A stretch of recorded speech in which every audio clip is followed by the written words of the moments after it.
SM Store, amanah dalam muamalah. Penglihatan kita, interaksi kita selama ini. Namun intinya siapapun itu hendaknya segera dilakukan pengurusan jenazah.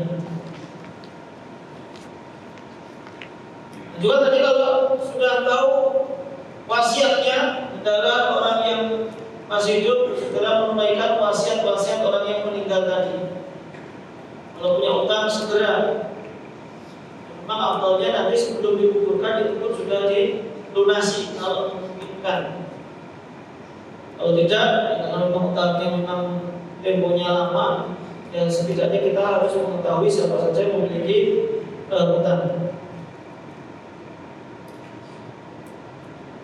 Dan itu yang bisa dilakukan oleh orang-orang di sekitar ketika mengetahui ada orang yang meninggal dunia. Nah, di sana ada beberapa perkara yang memang tidak ada sunnahnya secara langsung, baik dilakukan Nabi SAW ataupun diperintahkan, namun bisa dilakukan untuk kemaslahatan si mayit tadi. Itu untuk kemaslahatan. Seperti diantaranya adalah untuk nali mukanya, tujuannya untuk menutup jauhnya, mulutnya. Ketika mulutnya terbuka, hendaklah ditutup. Kalau bisa ditutup secara manual, langsung tangan kita tutup, itu lebih baik. Tapi kalau tidak bisa, tetap mangap misalkan, maka bisa pakai air. Itu untuk masalah. Karena nanti ketika sudah meninggal dunia, kalau mangap terus ya dikhawatirkan ada sesuatu yang masuk ke dalam mulutnya. Karena juga segala lubang itu ditutupi, telinganya, hidungnya, itu ditutupi dengan kapas. Tujuannya agar tidak ada sesuatu yang masuk dari hewan ataupun kotoran yang terbang misalkan kecil-kecil masuk, maka segera ditutupi. Dan itu juga untuk kemaslahatan si mayit tadi. Dan juga ketika barusan meninggal tadi, menjumpai barusan meninggal, seluruh anggota tubuhnya hendaknya dilemaskan. Tidak ada syariat atau sunnahnya itu harus bersedekap. Justru nanti ketika bersedekap langsung disedekapkan, mayit itu kalau sudah agak lama nanti kan kaku. Nanti kalau mau dimandikan masih dalam keadaan sedekap itu susah. Membersihkan bawahnya misalkan atau ketiaknya nanti akan susah. Justru ketika baru meninggal dunia dilepaskan, diluruskan. Itu untuk mempermudah dan juga nanti untuk mempermudah melepas bajunya. Karena semua baju harus dilepas. Dan juga tidak kalah penting harus dipastikan dia meninggal dunia. Jangan sampai hanya dikira saja meninggal apa tidak, apa pingsan, tidak bergerak, langsung dimandikan, ternyata bangun sendiri tak repot. Harus dipastikan terlebih dahulu benar apa tidak. Tapi juga jangan berlebihan. Ada yang sudah dipastikan meninggal dunia, belum meninggal dunia, saya yakin ini masih hidup. Ini banyak juga yang mengalami seperti itu. Semua sudah ngomong juga meninggal dunia, nafasnya sudah tidak ada. Pokoknya saya yakin dia itu masih hidup. Jangan dulu dilakukan proses pengurusan jenazah. Kalau ini malah khawatirnya keniahan. Namun yang itu diyakinkan itu benar-benar sudah meninggal dunia. Entah itu dengan nafasnya, dengan hidungnya, dengan nadinya itu bisa. Dan juga ada beberapa perkara lainnya, yaitu terkadang dibolehkan otopsi kalau memang diperlukan. Khususnya ini yang biasanya karena kecelakaan atau tidak kejahatan. Tapi kalau memang tidak diperlukan ya jangan. Kalau tidak ada keperluan jangan, karena nanti dia anggota tubuhnya dibuka-buka, diperiksa. Artinya kalau memang secara wajar meninggalnya, maka tidak perlu. Bahkan bisa jadi mayit kalau ada maslahatnya boleh ditaruh di telaga kulkas, bukan kulkas, tempat pendingin mayat kalau memang ada maslahatnya atau ada sebab-sebab khusus. Tapi secara asal harus segera. Kalau segera diurus jenazahnya segera dikuburkan, ya perlu segera. Tapi dalam kondisi khusus maka diperlukan, maka itu tidak masalah. Lalu juga ketika meninggal dunia tadi boleh bagi orang yang hidup untuk membuka wajahnya atau mencium keningnya, itu juga masih diperbolehkan. Yang teman dekatnya dulu atau di keluarganya, suaminya atau istrinya, sebelum dimandikan atau setelah dimandikan, sebelum dikuburkan, masih pengen membuka wajahnya dan mencium keningnya, maka itu diperbolehkan. Bahkan juga masih diperbolehkan untuk nangis selama tidak niyahah, tidak meratapi. Karena itu yang fitrah, ketika seseorang ditinggal pergi untuk selamanya oleh orang yang dicintainya, disayanginya, maka dia sedih. Maka ini kesedihan yang wajar selama tidak meratapinya. Bagaimana Aisyah radhiyallahu anha pernah mengatakan, Aqbala Abu Bakr radhiyallahu anhu ala farasi min maskanihi hatta nazala fa dakhala al-masjid. Abu Bakar radhiyallahu anhu itu ketika meninggalnya Rasulullah, Abu Bakar kan dia di rumahnya sendiri, lalu kemudian datang naiki kudanya, lalu setelah turun memasuki masjid. Wa Umar yukallimun nas, sedangkan Umar akan bicara pada manusia. Karena Umar sebagaimana kata tidak percaya akan wafatnya Nabi ini, tidak percaya. Kelas Umar saja bisa seperti itu, apalagi yang kita masih banyak orang yang tidak percaya orang terdekatnya meninggal dunia. Karena Umar sendiri juga pernah melakukan demikian ketika meninggalnya Rasulullah SAW. Dan siapa yang mengatakan bahwa Nabi Muhammad meninggal dunia akan kutubah lehernya sampai segitunya, itu yang pernah dialami oleh Umar. Namun Abu Bakar orangnya kalau tenang, dari itu semuanya. Tapi akhirnya menemui Aisyah radhiyallahu anha. Fatayat lama qasada, lalu Abu Bakar pun langsung menuju Rasulullah sallallahu alaihi wasallam. Wa huwa musajjal, yani wa huwa mughatta. Dan Rasulullah itu sudah ditutupi tadi mukanya, dengan bajunya tadi. Lalu kemudian maka syafan wajhi, lalu Abu Bakar pun membuka wajahnya, wajah Rasulullah. Thumma aqabba alaihi faqabbalahu baina ainaihi.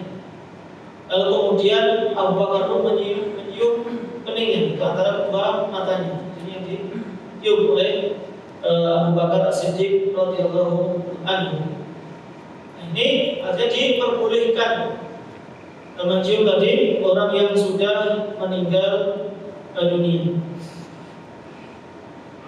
Kemudian ikhwan fillah rahimani wa rahimakumullah, dan ketika seseorang tadi yang hadir sudah ada, lalu ketika ada orang di tempat yang jauh mendengarkan kabar meninggal dunia, maka hendaklah mengucapkan istirja atau inna lillahi wa inna ilaihi raji'un.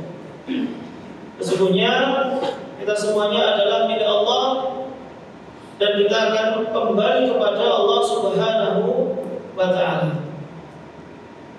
Lalu juga berdoa, Allahumma ajurni fi musibati wa akhlif li khairan minha. Ya Allah, berikanlah pahala atas musibah yang menimpa aku ini, dan berikanlah ganti yang lebih baik dari sebelumnya.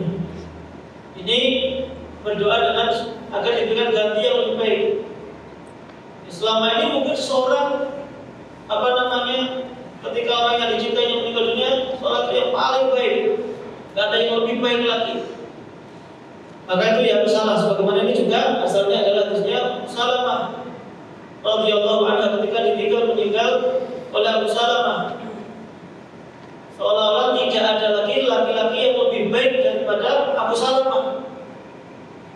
Maka Rasulullah SAW mengajarkan doa ini.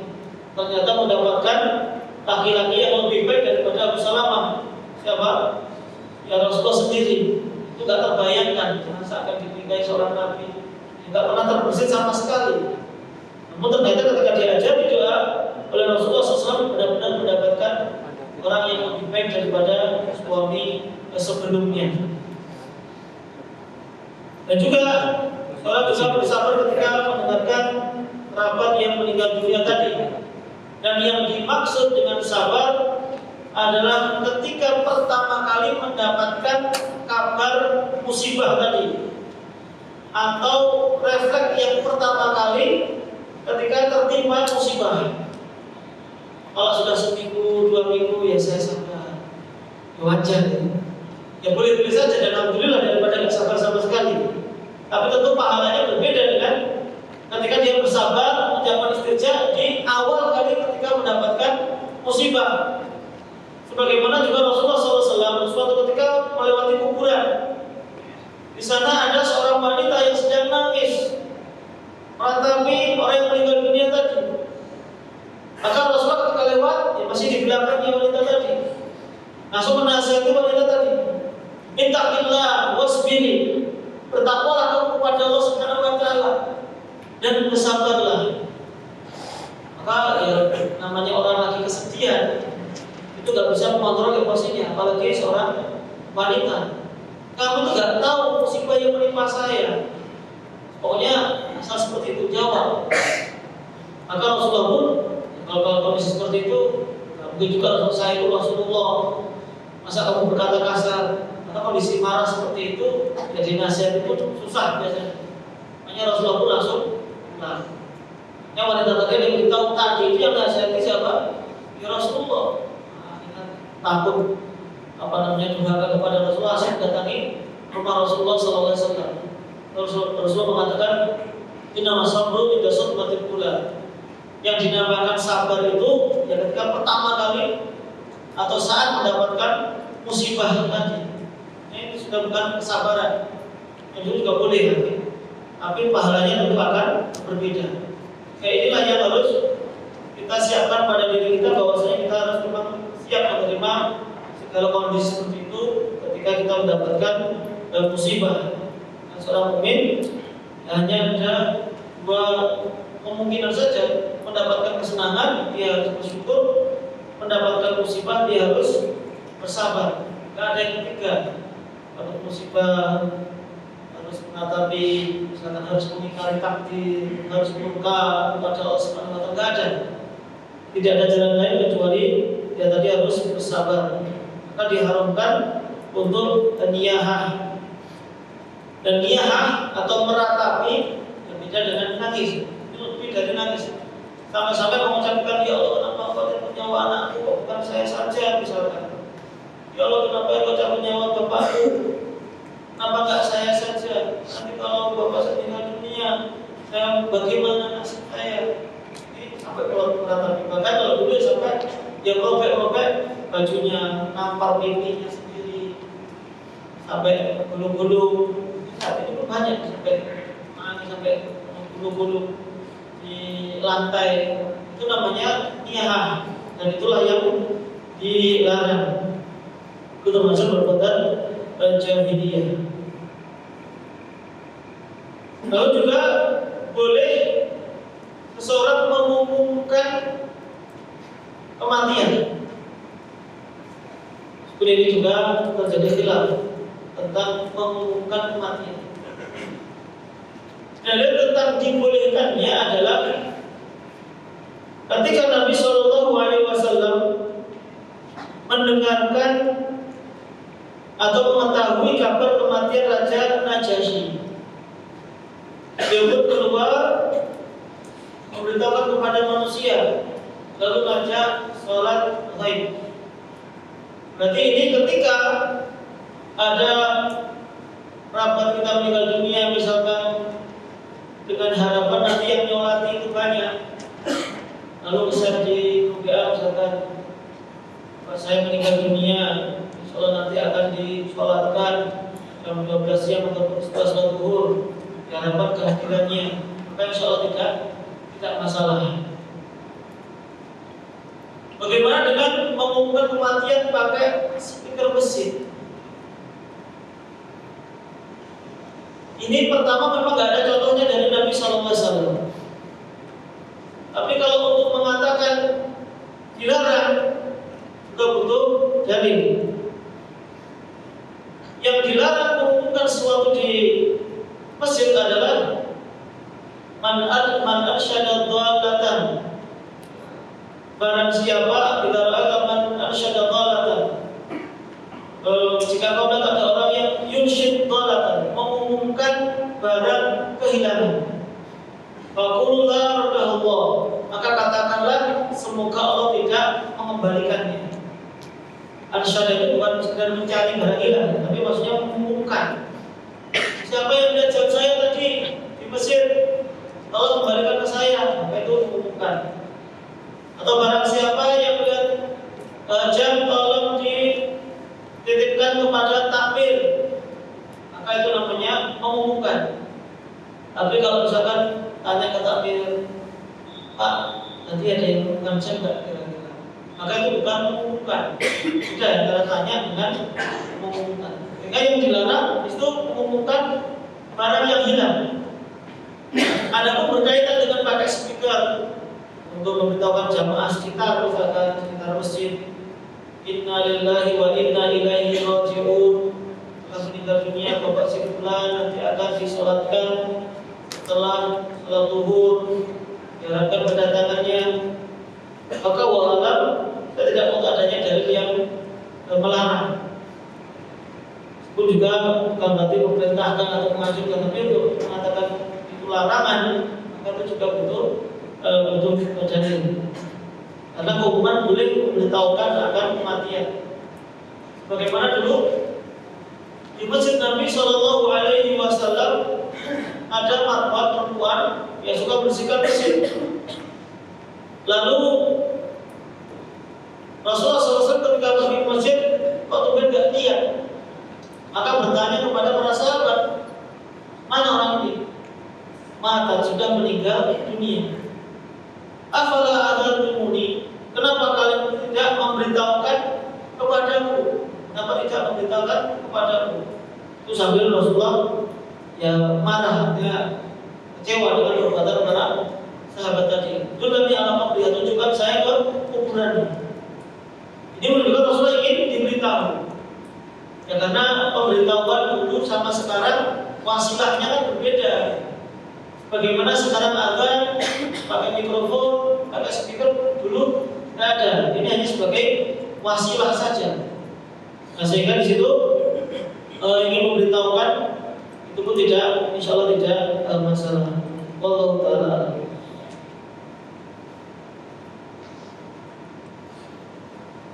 Lalu kemudian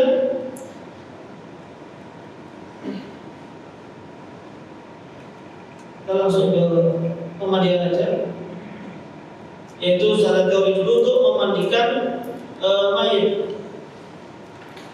Memandikan jenazah hukumnya adalah fardu kifayah.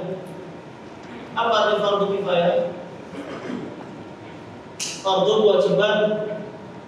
Kita qoma apabila dalam mengerjakannya ahadun, salah seorang. Tapi kita qoma man yakfi, apabila sudah ditunaikan yang bisa mencukupkan.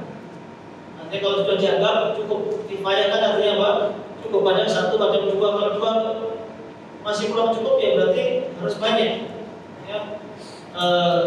Suatu kewajiban yang apabila dilakukan oleh beberapa orang yang bisa mencukupkan dari semuanya, maka sudah gugur kewajiban kepada yang lainnya. Memang ini cukup beberapa saja, itu tidak masalah. Dan memang juga jangan semuanya. Mandikan tapi satu masjid 50 orang, mandikan semuanya, mandikan. Kalau sebagai penonton saja latihan apa-apa, latihan. Tapi kalau praktek beneran maksimal mungkin ya 5 kurang lebih. Sesuai dengan tugasnya masing-masing sebagai nanti insya Allah kita coba kita praktekkan. dan memandikan ini adalah sesuai dengan perintah Nabi Shallallahu Alaihi Wasallam dan juga apa yang beliau lakukan. Dari Abdullah bin Abbas radhiyallahu anhu beliau mengatakan, "Aina rajulun waqifun ma'a Nabi Shallallahu Alaihi Wasallam fi Arafah."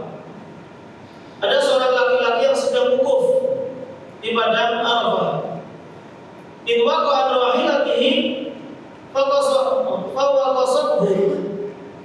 Maka tiba-tiba ia pun terjatuh dari hewan tunggangannya. Lalu dia meninggal dunia. Maka Nabi SAW, maka Rasulullah pun mengatakan, "Iksiluhu bima'in wa sidrin."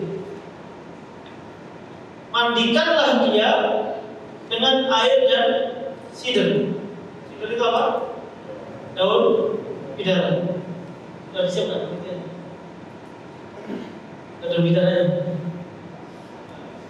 Nanti pura-puranya ada. Wa kafinuhu fi thawbayn, dan berikanlah kafan dengan 2 lapis. Au qala thawbayhi, atau dengan 2 pakaian. Wala tuhannituhu, dan janganlah diberikan minyak wangi. Wala tukhammiru ra'sahu, dan janganlah engkau tutup kepalanya.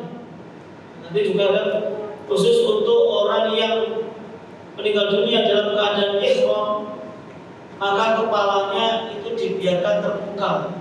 Hanya kalau kadang kita lihat foto atau video di Masjidil Haram ketika mensolati jenazah, ada yang kepalanya itu dibuka, jika mukanya itu bisa dilihat, berarti dia meninggal dunianya dalam keadaan muhrim, kan seperti yang lainnya. Fa inna Allah yab'atsuhu yaumal qiyamati yulabbi, karena orang yang meninggal dunia dalam keadaan ihram itu nanti ketika dibangkitkan oleh Allah Subhanahu wa taala di hari kiamat, dia tetap dalam keadaan bertalbiyah sehingga tidak ditutup tadi. Dan juga perintah yang lainnya tentang memandikan jenazah, karena juga masih ada yang beranggapan harus dimandikan. Kalau itu orang kafir, maka kita sebagai seorang muslim dilarang untuk memandikan jenazahnya orang kafir. Adapun muslim harus dimandikan. Bagaimana dalam hadis, "Tuwfiyat ihda banati Nabi sallallahu alaihi wasallam." Salah seorang putri Nabi sallallahu alaihi wasallam meninggal dunia. Maka Rasulullah keluar pada jamaah, kepada ibu-ibu, langsung mengatakan, "Iksilnaha thalathan." Mandikanlah sebanyak 3 kali, atau khamsan, atau 5, atau aksar min dzalik, atau lebih dari itu. In ra'aitunna dzalika bima'in wa sidrin. Jika kalian menganggap itu butuh, kadang-kadang kalau 3 saja kurang, 5, yang penting ganjil, misalkan ganjil. Kalau 5 kurang, 7 kali, dan seterusnya.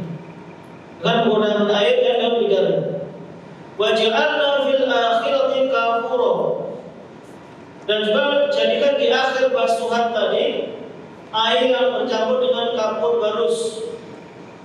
Nanti dilembutkan. Kapur barus nanti dicampur dengan air.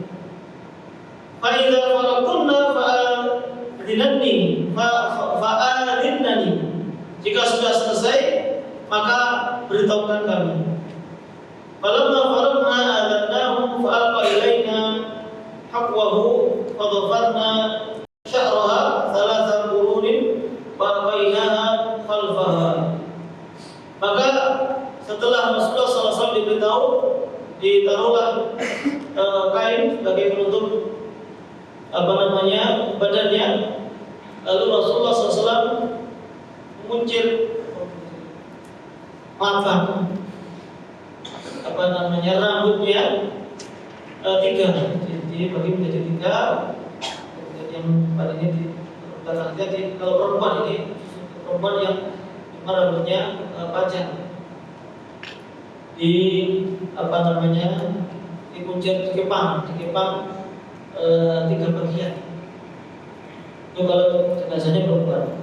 Kemudian intinya masih ada, yaitu diperintahkannya untuk memandikan jenazah.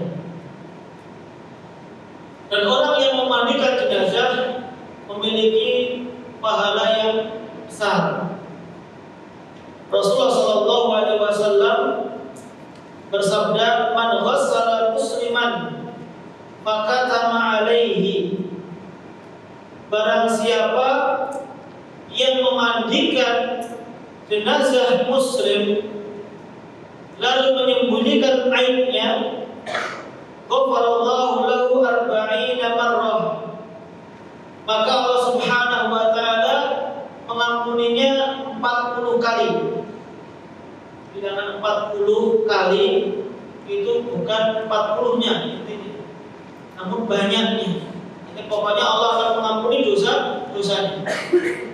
Ini bagi orang yang memandikan dengan syarat fakatama. Apa katama? Menyembunyikan aibnya.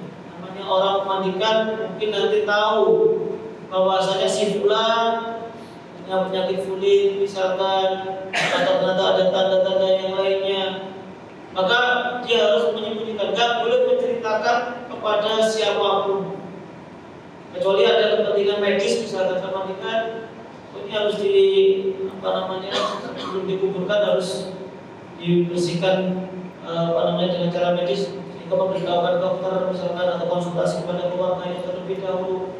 Namun hukum asalnya itu harus disembunyikan aibnya tadi. Nah, itu keutamaan orang yang memandikan jenazah. Nah, sebelum memandikan jenazah, tentu kita harus menyiapkan banyak perlengkapan atau peralatan yang digunakan untuk memandikan jenazah. Yang pertama yaitu air itu nanti ada 3 macam. Yang pertama air biasa, tidak ada campurannya.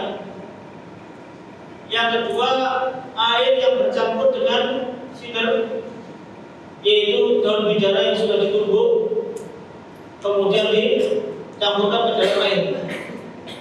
Kalau tidak ada yang daun asli, tidak ada, bisa menyiapkan yang serbuk misalkan. Kalau nggak ada lagi sabun, masalah. Kalau memang tidak ada. Kemudian yang ketiga, air yang bercampur dengan kapur barus tadi. Setidaknya ada 3 ember ini.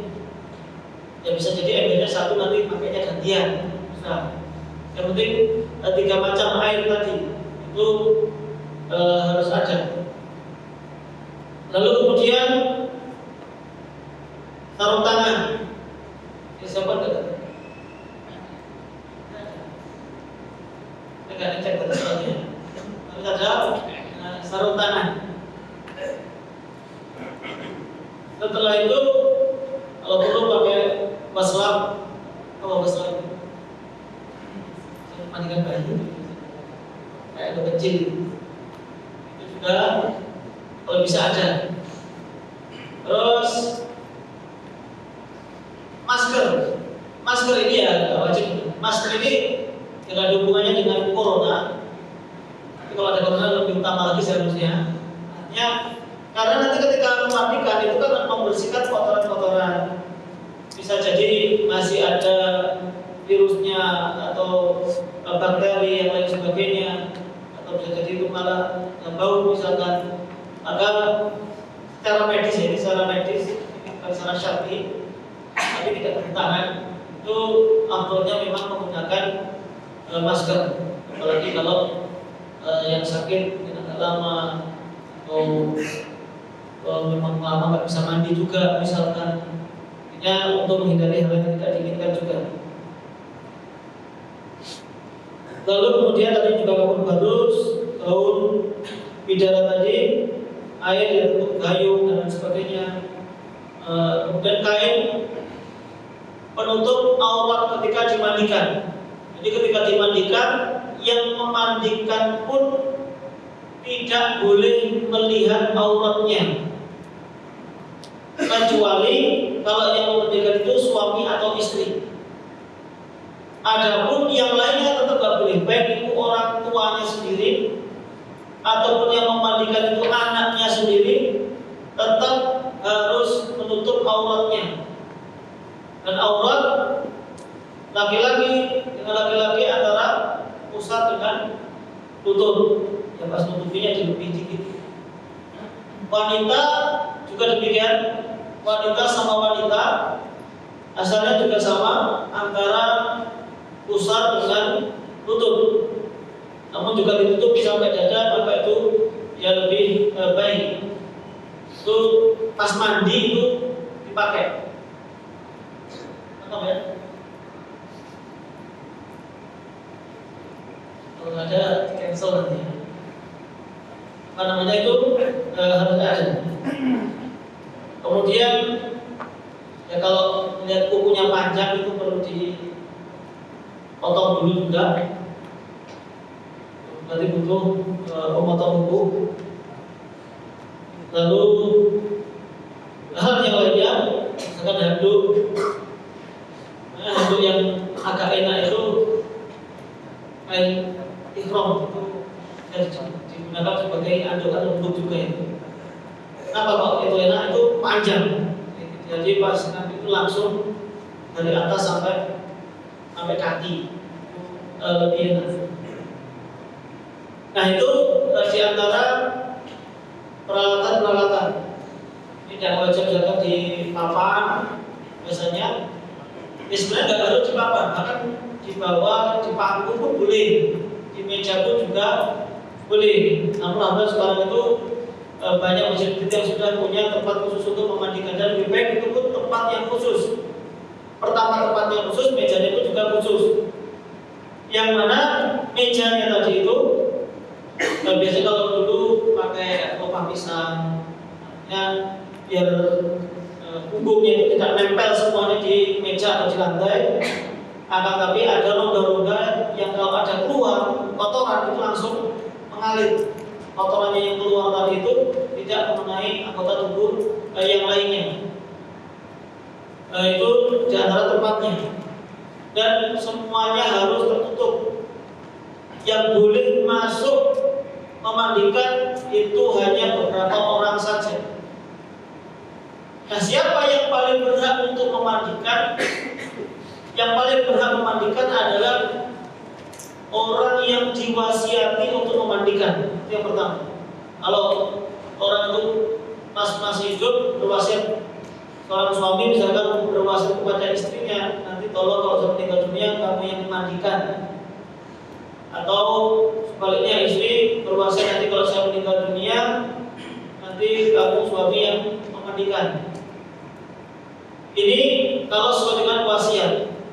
Adapun setelah itu, yang paling utama adalah laki-laki harus dimandikan laki-laki, perempuan dimandikan oleh perempuan. Tidak harus keluarganya. Kalau memang keluarganya pas tidak ada atau tidak bisa. Makanya tadi Rasulullah SAW ketika meninggal salah satu putrinya memerintahkan kepada Umayyah dan timnya. Nanti tim itu sudah ada orang yang terbiasa memandikan jenazah. Kalau Rasulullah SAW yang memandikan adalah siapa? Ali bin Abi Thalib. Dan Ali bin Abi Thalib juga yang termasuk biasa memandikan jenazah. Karena Ali bin Abi Thalib itu manusia tidak pernah memandikan jenazah yang lebih baik daripada Rasulullah. Nanti dia kan seolah sering, pas sering kemudian memandikan Rasulullah, ini berbeda daripada yang lainnya. Kalau memang kalau orang sudah terbiasa, ya gampang memandikannya. Jadi laki-laki dengan laki-laki, perempuan dengan perempuan. Nanti kalau masih berpuasa kepada istrinya, ya kalau memang istrinya mampu, ya lebih baik. Tapi kan memandikan itu nggak bisa sendirian. Karena kalau berwasiat kepada istrinya misalkan, istri nanti siapa yang bantu? Yang bantu orang laki-laki lain, saudaranya, suaminya tadi. Nanti malah ikhtilaf di situ, juga mungkin malah bersentuhan dan lain sebagainya, malah hal seperti itu yang malah repot kalau berwasiat pada pasangannya dan memandikan. Biarkan laki-laki, perempuan. Dan di sana para ulama berpendapat kalau misalkan laki-laki meninggal dunia di tengah kaum wanita, artinya menikahnya. Kalau itu darurat, misalkan ada laki-laki meninggal di sini pas laki-lakinya pergi keluar kota semuanya, nunggu yang laki-laki tidak ada, atau sebaliknya, seorang perempuan cuma satu, yang lainnya saudara laki-laki sebenarnya, semuanya saudaranya laki-laki. Berarti apakah yang memandikan saudaranya? Ada beberapa tidak perlu dimandikan, tapi ditayamumi saja. Kalau bersentuhan tangan, muka kan tidak masalah kalau mahramnya, maka itu ditayamumkan. Kalau misalkan nggak ada yang sejenis, tapi kalau di daerah kita ya kayak tidak peduli. Bahkan kalau ada udur atau nggak ada udur, terkadang jenazah perempuan pun yang memandikan laki-laki ataupun sebaliknya jenazah laki-laki bisa dimandikan oleh petugas perempuan, tapi hanya yang sejenis. Setelah itu ada praktek ingin memandikan. Ini pura-puranya dulu. Ini mayat jenazah sudah ada di atas meja, lalu kemudian pakaiannya sebelum pakaian dilepas sudah ditaruh penutup tadi kain di atas jenazahnya, akan ditaruh jenazahnya, lalu kemudian pakaiannya dilepas. Kalau bisa dilepas langsung, tangannya misalkan agak lemes, atau kalau jenazahnya kooperatif bisa angkat tangan sendiri, alhamdulillah. Tapi umumnya nggak bisa. Atau kalau sudah kaku, nggak bisa digerakkan, lepas bajunya susah, ya digunting. Kira ini sini ya. Potong, tinggal angkat, tinggal tarik. Pakaiannya ambil. Begitu pula dengan bawahannya, celananya, itu luar atau celana dalam tadi. Dan tetap dalam kondisi tanpa melihat auratnya, jadi balik ini yang lebih enak lagi kalau kain ini ada dari sini, ada yang pegang. Kan tadi misalkan ada tim tadi 4 atau 5, salah satunya mengupas pakaian yang di bawah kain ini, yang lainnya apa? Pegang sehingga tidak bisa terlihat kalau ambil dari bawah kain. Setelah itu pakaiannya sudah hilang semuanya, lalu ya seperti orang mandi besar.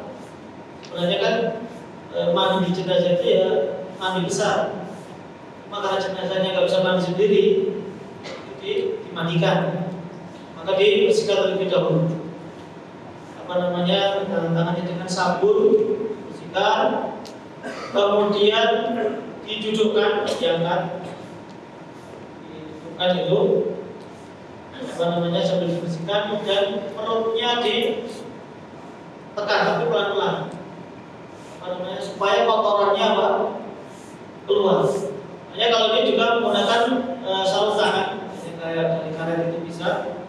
Nanti ketika membersihkan juga bisa pakai kain atau handuk yang kecil untuk bersihkan bagian dalamnya sini. Itu pun tetap nggak boleh lihat, tetap di balik kainnya. Kotorannya juga demikian.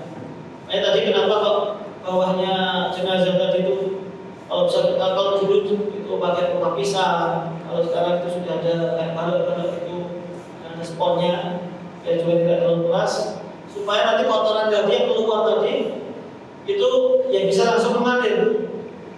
Kalau datar, kotorannya keluar, ya mungkin akan mengenai anggota tubuh yang lainnya, sehingga ini kayak soft itu, kayu misalkan, nanti airnya yang akan mengalir. Atau juga kadang itu jenazah di pangku misalkan, seperti itu jangan klasik semua. Sekarang sudah jarang seperti itu. Nah setelah itu tadi pastikan bersih dari kotoran-kotoran tadi. Kalau sudah diwudukan, ya seperti orang wudu pada umumnya, ketika membutuhkan orang yang sakit, mulai dari telapak tangannya juga air digosok-gosok. Lalu bagaimana kumur-kumurnya? Kalau wudu kan disunahkan berkumur-kumur, dimasukkan suruh kumur-kumur sendiri.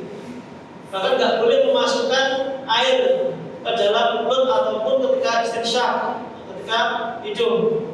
Cukup tangan kita pakai tisu atau yang sudah dibasahi, itu yang dimasukkan untuk dibersihkan.